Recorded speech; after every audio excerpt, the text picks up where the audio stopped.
Over Brasil! Bom dia, boa tarde, boa noite. E hoje a gente vai falar sobre sentimentos. Calma, fica tranquilo. Isso aqui não é um vídeo de autoajuda. Isso aqui é uma forma de explicar como os seus sentimentos são usados para massa de manobra de políticos. Então, roda a vinheta.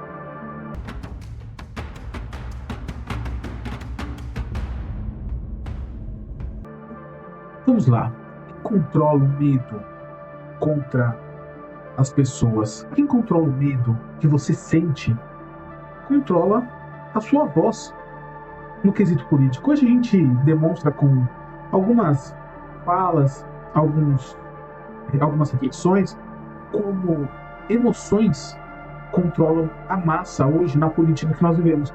A gente vai pegar exemplos mais recentes, mas também são utilizados exemplos mais antigos, podem ser utilizados tanto da direita, da esquerda, de cima, de baixo, de qualquer espectro político. Quando nasce um líder populista, em vez de construir o país, quer construir o seu próprio projeto político. Então a gente vai começar pelo sentimento do medo. Hoje, o medo ele está muito atrelado à ditadura do STF, censura nas redes, qualquer um pode ser calado. O objetivo é autocensurar você e tirar esse medo de dentro de uma ditadura total, de uma ditadura, de uma vitória total. Então, o medo vem com esses sentimentos. Tanto o medo causa o sentimento do lado da direita, quanto o medo causa o sentimento do lado esquerdo. E o medo também fica para quem está em cima do muro, porque esse tipo de sentimento aflora nas pessoas. Após medidas duras, ainda mais agora contra Bolsonaro, o medo foi reativado nesse sistema. Moraes censura, Moraes persegue opositores, e amanhã pode ser você. O caso prático de tudo isso é as medidas cautelares, tornozeleira, restrições a redes, proibição de contato com aliados, e depois a prisão domiciliar por violar as medidas cautelares. Entenda, isso tudo são coisas técnicas. Eu entendo que você não vai pegar a decisão do ministro e vai ler ela, mas é uma forma muito prática de ir contra esse medo. Então você pega vídeos e esclarecimentos de políticos que você gosta, ou que você já ouviu falar, você escuta o medo que ele transmite nessas informações dele, mas lógico, as informações são meias verdades, não se explica todo, os termos técnicos não são explicados, se pega ali as coisas mais simples, transforma-se numa outra coisa e passa-se esse medo. O medo não precisa convencer ninguém, ele precisa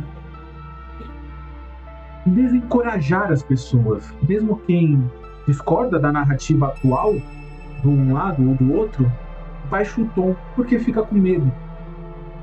Se acredita que o Estado tem meios para te punir. E lógico, né? A sinalização de força do judiciário. O público lê poder e não debate a tecnicidade das decisões, porque o medo já está ali, enraizado. E com o medo também se transforma em raiva, ódio. Esse é outro sentimento que os políticos usam para manipular você, o ódio, a raiva. A raiva precisa de rosto, precisa de alguma pessoa para se canalizar, né? Hoje, né, com tudo isso, o Moraes é esse rosto, mas no passado já foram outros rostos, já foram outras pessoas, já foram outros sistemas. Né? Então, essa raiva canalizada numa população, ela é muito útil para massa de manobra de tudo isso.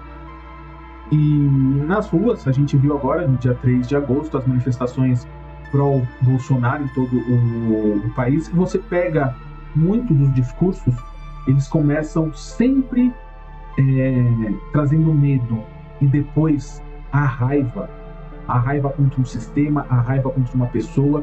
Isso ganhou mais força, porque, afinal de contas, se a justiça americana está do nosso lado, então estamos certos e vamos canalizar essa raiva toda em cima de Alexandre de Moraes. Mas enfim, entenda, a Lei Magnitsky é outra ação política, e essa ação política do Donald Trump tem narrativas. Então vai ter a narrativa da direita, dos prós, vai ter a narrativa da esquerda, dos contras, e vai ter a galera que vai ficar em cima do mundo. E quais são esses efeitos práticos, né? A raiva mobiliza, e mobiliza há anos, há milhares de anos. Mesmo quando a pauta não anda, como no Congresso, a pauta do impeachment de Alexandre de Moraes, ela não está andando. Mas a raiva consolidou, o medo consolidou. Então hoje já temos 41 assinaturas.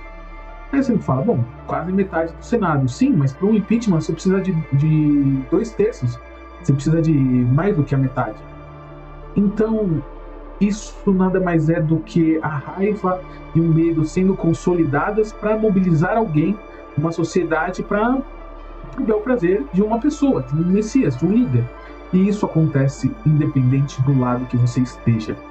E aí vem, lógico, o sentimento do orgulho e da vitimização. Que entenda, sentimentos fazem parte de nós. O problema é que a democracia e a política não devem ser pautadas por sentimentos. Elas devem ser pautadas por ações lógicas, ações pensadas.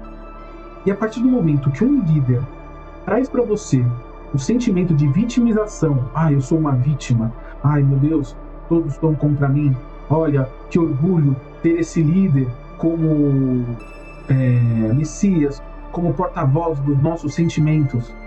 Isso é muito péssimo para a democracia. Para sustentar um conflito longo, né? Então, o conflito com orgulho e vitimização, ele se transforma num conflito longo. Afinal de contas, quem não gosta da vítima, né? A vítima, ela sim tem que ser protegida, a vítima real, né? Ela é uma vítima, então ela tem que ser protegida, ela tem que ser dada a estrutura para ela sobreviver, para ela continuar a vida dela. Porém, esse vitimismo se transforma numa adulação a um líder, e isso é muito ruim. E isso transforma essa briga numa coisa longa, uma coisa que vai se desgastando ao longo do tempo, através do ódio, que vai se retroalimentando. Esse ódio e esse medo vão se autoalimentando, afinal de contas estão maltratando, estão tirando direitos do meu líder máximo, que afinal de contas ele é uma vítima disso tudo. Ele não é, o que está acontecendo com ele não é um processo lógico das atitudes que ele tomou contra a lei, das atitudes que ele teve contra o Estado. Não, ele teve só atitudes boas, ele é uma vítima disso tudo. Isso vai se degradando ao longo do tempo. O ponto de virada disso tudo foi agora, dia 30 de julho, quando os Estados Unidos sancionou a Lei Magnitsky para Moraes. Então, afinal de contas, se os Estados Unidos estão do nosso lado, significa que realmente o nosso líder está sendo vitimizado, ele está sendo indo contra tudo e o que a gente defende. E tudo que ele fez, os crimes que ele cometeu, são mentira. E aí vem a vitimização disso tudo.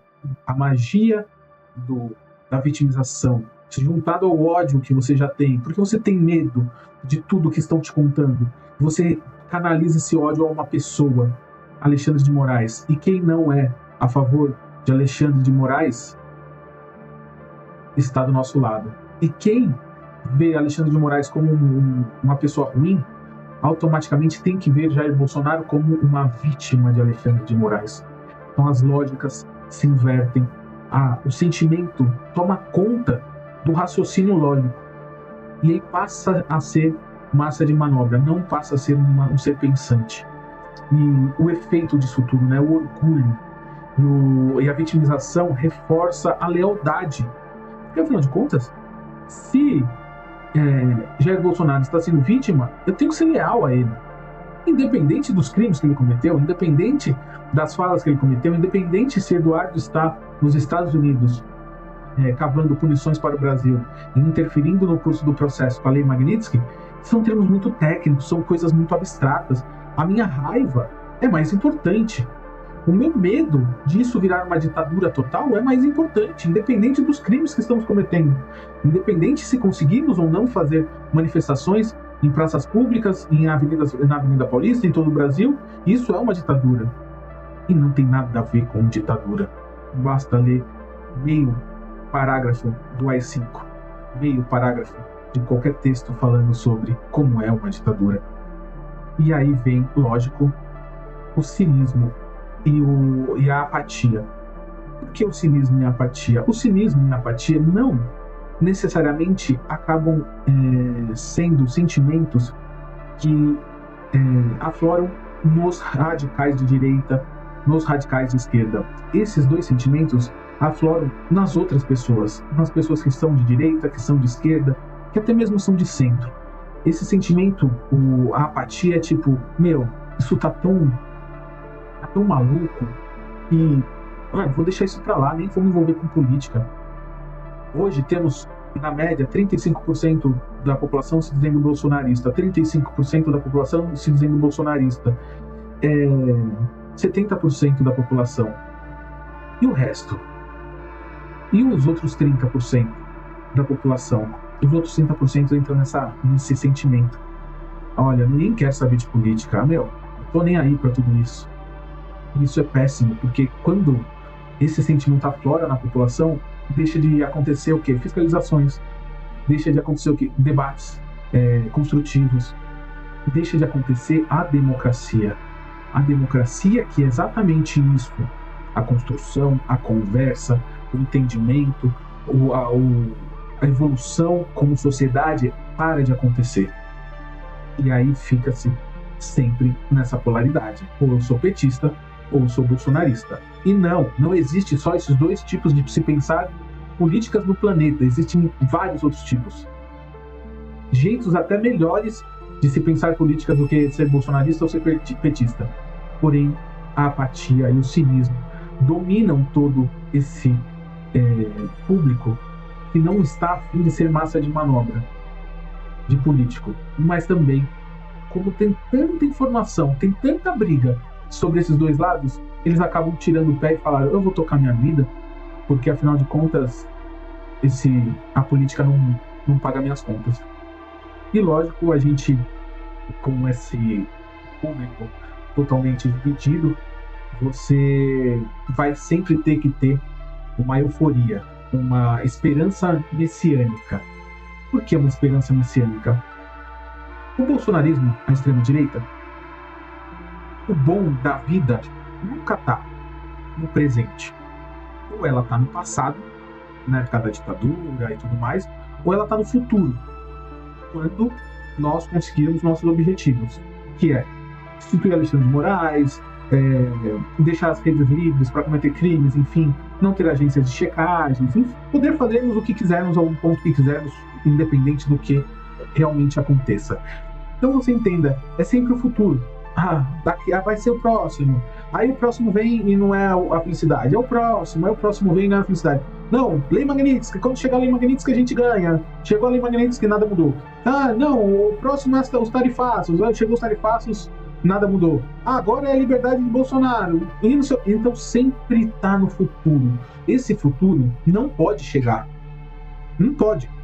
Na manipulação política e os sentimentos aflorados, não pode nunca o medo e a raiva acabarem. Porque imagina, se o medo e a raiva acabam da extrema-direita, o que sobra? Sobra o país mais maravilhoso do planeta. É isso, a ideia é essa.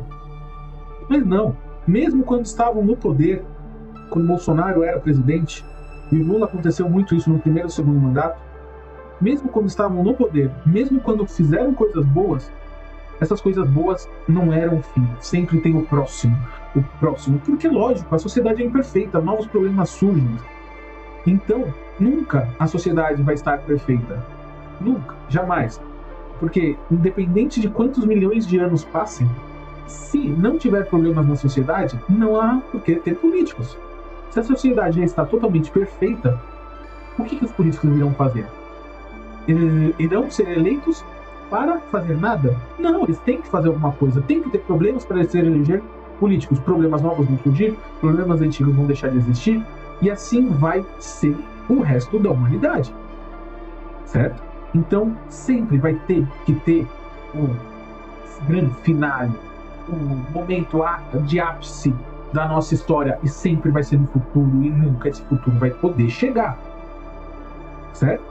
Então essas ações do dia 6 de agosto, o que foi? A obstrução do Congresso, lá aquele papelão todo, os deputados com esparadrapo na boca, no olho, na orelha, sei lá mais onde, o senador lá sendo acorrentado à mesa.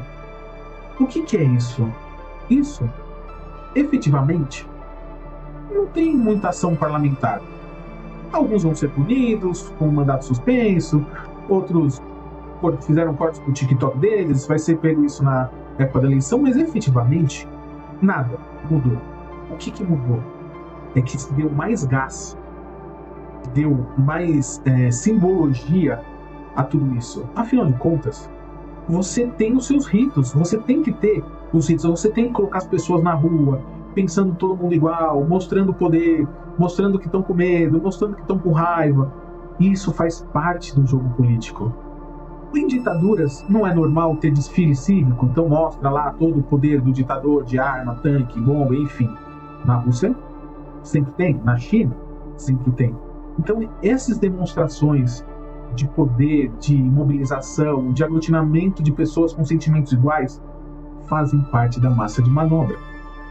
Impeachment da Dilma, milhares e milhares na Paulista, chegou a ter 1 milhão de pessoas querendo a queda do governante. E perfeito, faz parte do protesto. Mas saiba que esse protesto sempre tem a ver com sentimentos, com o que a sociedade está querendo. O que não pode nisso tudo é os políticos ditarem os sentimentos que você está sentindo. O que não pode é, antes de você pensar, o político está te pedindo para você ter sentimentos ruins ou bons por determinado assunto. Ele não está te explicando. A extrema-direita, você pega os vídeos de Eduardo, do jornalista Figueiredo, ali não tem informação, explicação. Ali tem construção de raiva, de ódio, de sentimentos, porque os termos técnicos são deixados de lado. E o que vem sempre é uma história, alguma coisa, algum sentimento que realmente você, escutando, aflora em você. Porém, não é a verdade, não é os fatos. É a raiva, o ódio, o senso de Messias, a promessa de um futuro melhor, e se chegar, acaba o movimento. Então não pode chegar a esse futuro melhor. Independente se eu esteja ou não esteja no poder, esse futuro não pode chegar. E aí você vai falar, tá, mas essa violência fica só nas redes sociais. Esse ódio fica só nas redes sociais. Bom, em boa parte sim, ainda, e ainda bem. Mas a facada no Bolsonaro é um ódio que virou, saiu da rede, saiu de tudo e virou um fato. Não deve acontecer, isso não pode acontecer independente dos lados. A tentativa dos planos que estão sendo investigados de assassinar o Lula, o Alckmin, o Alexandre de Moraes e a sua família, sim, foram feitos planos, não foram executados, mas os planos estão aí. O quebra-quebra do dia 8 de janeiro, exatamente isso, o ódio, a raiva, extrapolou a rede social e foi para as ruas. Sim, tem outros planos por fora, por em volta, mas sim, aconteceu. Então, não é saudável para a democracia se alimentar esse tipo de sentimento. Sim, o sentimento que tem que ser nutrido na democracia é o sentimento do debate, não da guerra. O sentimento de defender os seus interesses por vias democráticas, não por tomada de poder à força. Isso é totalmente contrário à democracia. E aí sim, quando isso vence, quando a força vence, quando o ódio e o medo vencem, deixa de ser democracia e passa a ser regime ditatorial. O mais forte manda e o mais fraco some ou obedece. Então, o que nós... Tem solução isso tudo? Tem. Tudo tem solução. Então, o que temos que fazer? É simples. É checar os dois lados. É difícil checar os dois lados porque, de repente, você está numa bolha e você não consegue sair dela, seu pai está na bolha, sua tia, sua avó, seu avô. Todo mundo está nessa bolha, todo mundo já tem sentimentos de ódio. Esses sentimentos já estão tão enraizados que eles nem sabem mais porque odeiam um lado, odeiam o outro lado. Sim, mas hoje temos internet. Tente conferir os dois lados. Tente entender o que os dois lados estão falando. Eu sei que seus preconceitos já estão bem formados, eu sei que a sua vida já está toda estabilizada dependendo de uma bolha, eu sei que você já está ganhando dinheiro com essa bolha, eu sei de tudo isso. Eu sei que de repente você não está nem aí para a política, mas você alimenta um lado da bolha, afinal de contas, o seu cliente está nesse lado, o seu boi, então se todo mundo está nesse lado é verdade. Mas não é assim. Diferente do que o Eduardo pensa, procure agências de checagem. Eu sei que o Eduardo odeia, nesse final de semana ele fez um vídeo só sobre como agências de checagem de informação são péssimas para a democracia. Eu não sei, a verdade é péssima para a democracia. Faz sentido ou não? É a opinião dele. As medidas judiciais, tentem pegar pelo menos a decisão. Eu sei que às vezes é difícil, eu sei que às vezes é longa, às vezes tem 40, 50, 60 páginas, mas não deixe que outra pessoa leia em documentos originais e tirem a conclusão por você. Se você quiser entrar nesse debate, procure as fontes originais, tá? E regra simples, né? Não compartilhe desinformação.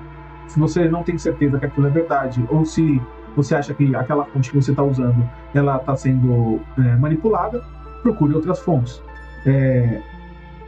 E sempre, isso para qualquer lado, sempre desconfie em quem fala com superlativos. O que são superlativos?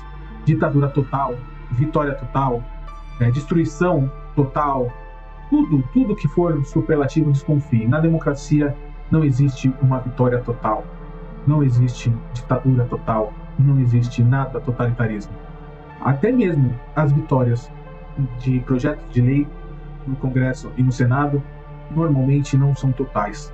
Quando se projeta uma lei, se coloca lá todos os requisitos e quando for passando no Congresso e no Senado, alguns requisitos vão caindo e esses requisitos vão ficando pelo meio do caminho e não são aprovados. Então nunca tem uma vitória total. Afinal de contas, existem lados diferentes, pessoas diferentes, e as leis vão sendo moldadas de acordo com o que essas pessoas acham boa para o país. Então, não importa o lado que você se identifique. Quando a política usa o seu medo como coleira, a democracia perde fôlego. Quando ele pede a sua raiva como prova de lealdade, a democracia perde o fôlego. E quem queima é o povo. Medo é fácil de vender, raiva é barata de acender. Orgulho cego é perfeito para esconder abusos e crimes. Toda vez que alguém te disser sinta antes de pensar, desconfie. Não é amor à pátria, é controle remoto dos seus sentimentos. Democracia não precisa do seu ódio, precisa do seu critério. Não precisa de torcida organizada, precisa de regras que valem para todos. É lento, é chato, é cheio de defeitos, de freios e de contrapesos.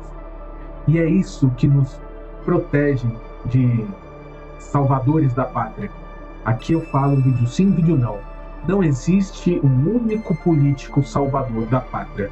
Existe uma construção de país que leva tempo. A democracia, quanto mais velha, mais saudável. E para isso precisamos deixar a democracia continuar.